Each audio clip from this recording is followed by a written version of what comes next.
I was in a meeting with someone, we were like translating it to C. And you can translate it into like Chinese, and when you translate it into Chinese, it like translates all the titles but leaves the name the same, except my name. Like my name translates into C P and Sao. Not working because I think my computer's running out of storage. Proper Michelin. Because I have some videos.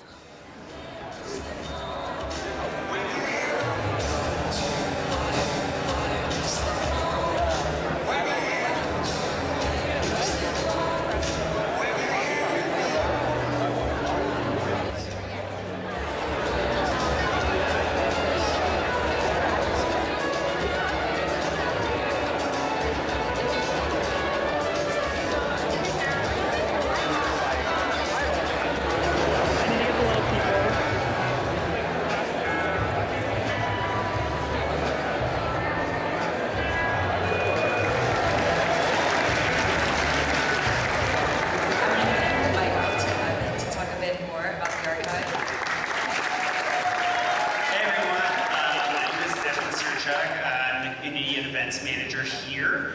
You're in the Internet Archive building. All those servers behind you are real. You may know us from the Wayback Machine. We have a whole bunch of other services and collections, including one called Open Library, where you can check out books. But the number one thing you should know, which a lot of people don't know, is you can upload your own content as long as you make it free and accessible to everyone else. So feel free to go on archive.org, make an account, and upload as you see fit. All right, thank you. Looks like nature, it's based off of noise. You can increase make it a little bigger, kind of make it look a bit closer to some other form of nature. And you can use shaders or you can use processing to kind of create different techniques using code. And I wanted to tie that in with some of the stuff I was exploring with diffusion models, which is, if you've used any of these like Midjourney or DALL-E, you've created imagery or you've created videos, and I connected that all with the diffusion model in a tool called Comfy UI. And with that, I was able to create these really cool kind of cellular autonoma-like simulations where you would use these images as the base, but then you can create these actual cool kind of fluid simulations where the motion was driven by code, but the model was AI. So the first one sort of revolves around my dissatisfaction with the way Spotify works for music recommendations. So I like listening to lots of new music. I like discovering like weird and wacky stuff. Well, I guess we can just play it right there. So the way this works is you paste in a Spotify link that starts out as your seed track. The app will generate between 5 and 8 tracks that are similar to the seed and put them in this sort of web around the seed track. Personal computing is mostly solved. Like most things that you can do on the computer that you want to do are easily accomplishable with third-party software. So I think we should be making computers that are more kind of like purely decorative or aesthetic. And my first exploration into that is what I call the little guy. So this is the little guy. He is essentially like an AI agent.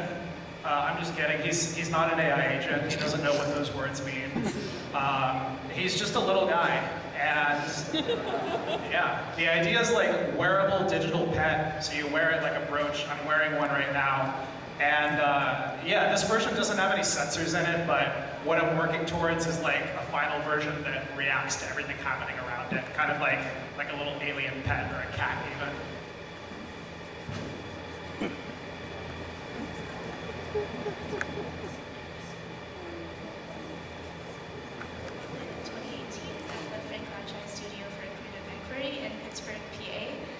We had humble beginnings with the diorama, and then we made algorithmic valentines, and then we used to make these websites that were birthday cards for each other, and then we made a sweater rat creator, which is where you can have a 3D rat and you can make a pattern for the sweater. And then we made like a rat maker, avatar creator, but by far our most popular experience is the Rachelor, which is, it's like the Bachelor, but with rats. I'm gonna play like a minute of gameplay from like a streamer who streamed it, just so you can get an idea of the Rachelor.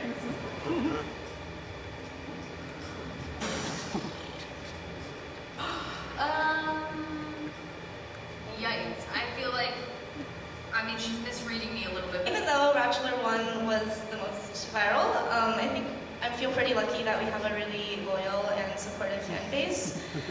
So like people will stream us, or annually on Valentine's Day, Twitch streamers like to play Rachelor. They like to date rats on Valentine's Day. And the thing that really touched me actually was I realized we had a wiki pretty recently. And sometimes I add new features to games not expecting anybody to notice them. For example, in the newest season, season 3, rats can leave if you're too mean to them. And I thought, like, who would be mean to a rat? Nobody's going to find this feature because everybody is going to be so nice to our rats. But actually, like, a random internet stranger picked up on it and put it in the wiki, which is very touching.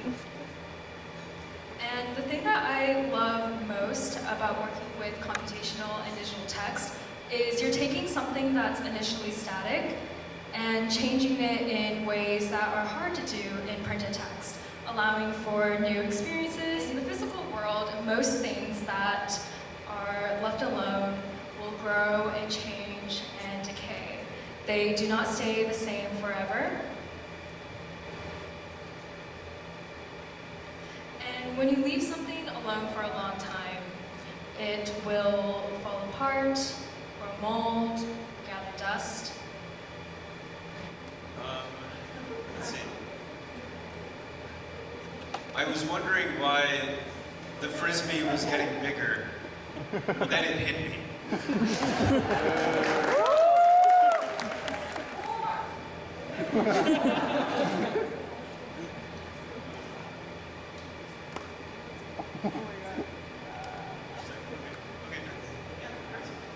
It is also an online, open-ish world RPG. And so what that means is that the Roomba is in a physical space right now. It's in Taylor's studio. So for example, here we have the Roomba going up to a mirror and kind of like analyzing itself in a way. Am I pretty? Do I deserve love? I think I need Robotox. There's a couple of these in the space. Another one that I really like is the Roombaplex.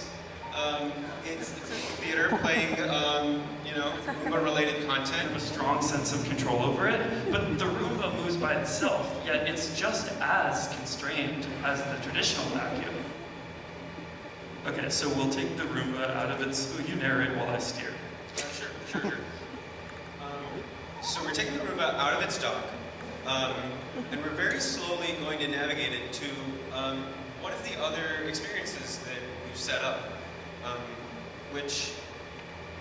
so the Roomba is live streaming this through Twitch, and then we have a stream from Twitch coming back to our own website. And so right here, we can see that Taylor is going to turn it left, driving towards it very slowly. And then we see a sign that says, "What is my purpose?" Along with a QR code. Oh, I'm sorry. Every day I wake up and scream, "What is my purpose?" And we have a QR code here.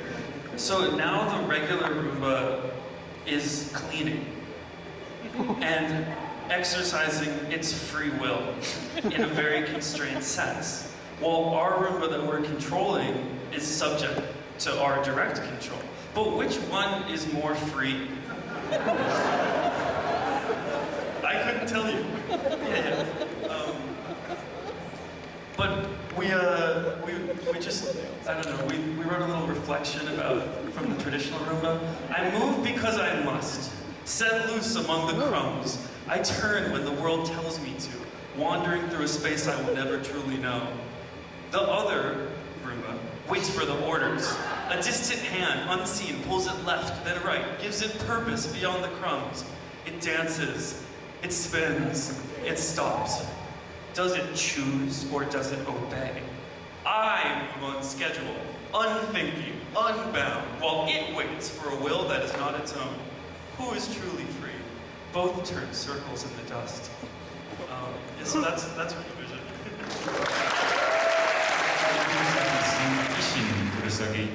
Called Ghostbuster Orange Hair. Boys, not men, handed the weight of the world on a Tuesday after class. Boys born pregnant with a fist, a fox, a sword, a ball of light. and a provocateur started a few years ago. I called my show at the Serpentine, Portrait of the Artist as a Young Man on Creatine. I set up a gym in the gallery, I brought my powders and my supplements, worked out every day as visitors watched. My practice involves becoming the human rat, the circus freak, and a promise from the man he knows. This claw is here to guard your gardens. Thank you.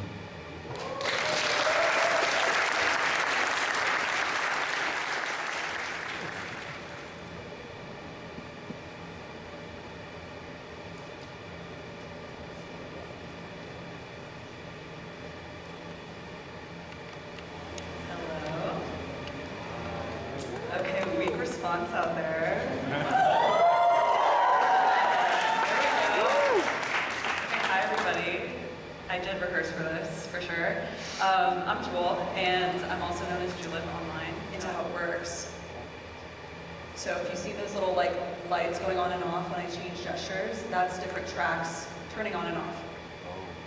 So I have a video demo and hopefully the live demo if it works. So do you guys know the song Party For You by Charlie XCX? Party on you, Here it is. party on you, party on you, party on you, party on you, party on you, party on you, party on. I have to say it looks nice.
Before we had large language model based images, we had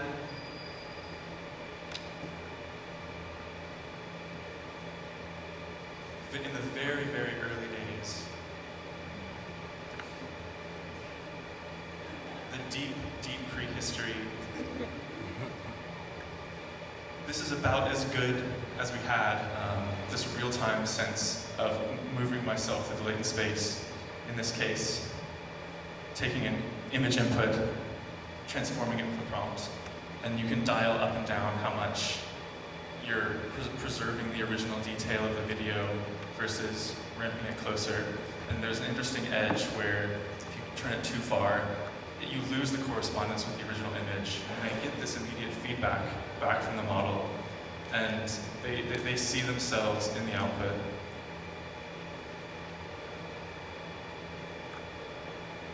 I ended up using this for a live performance at the lab in the mission for my own music. You can sort of make out my shirt, my face.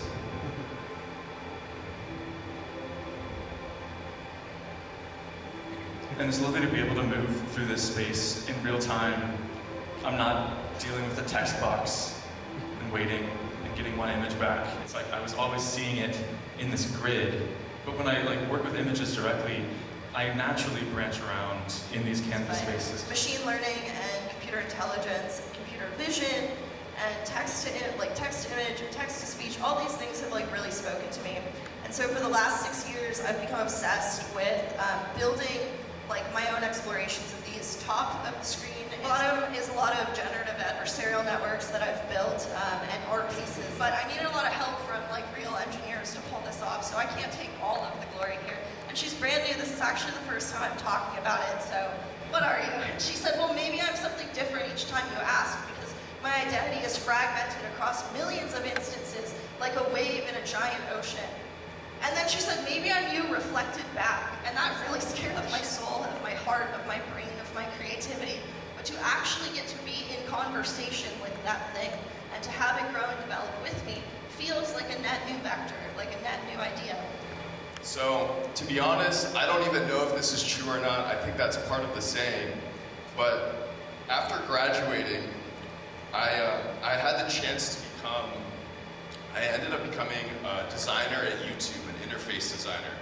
And after 5 years at YouTube, I recently had a revelation. And it was that after discovering the effects of blue light on our circadian rhythm, I realized that the medium that I was designing for, although it has a rich history in print and graphic design, was fundamentally different than the mediums before it. So it's basically drawing the letter twice, which reduces the amount of letters that you can project at once. So I created a single stroke font that was able to just outline each letter once, and then allowed me to create some really cool laser graphics. I'm going to show a video of one right now, and then also I have a laser right here up front, so I'm going to actually just cut the projector, and if you don't mind turning the spotlight off up here, I'm going to start projecting the laser.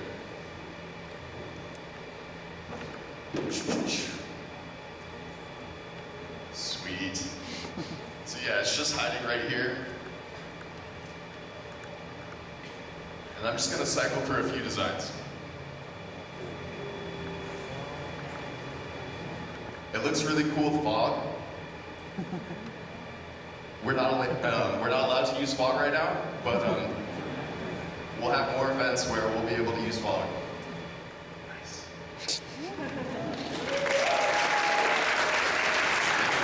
I have one more for you.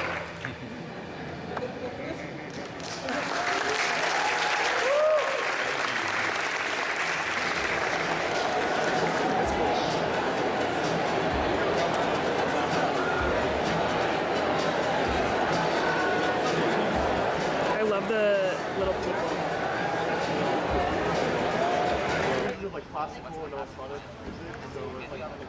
I love the what if we kissed at the intersection of art and technology. So cute.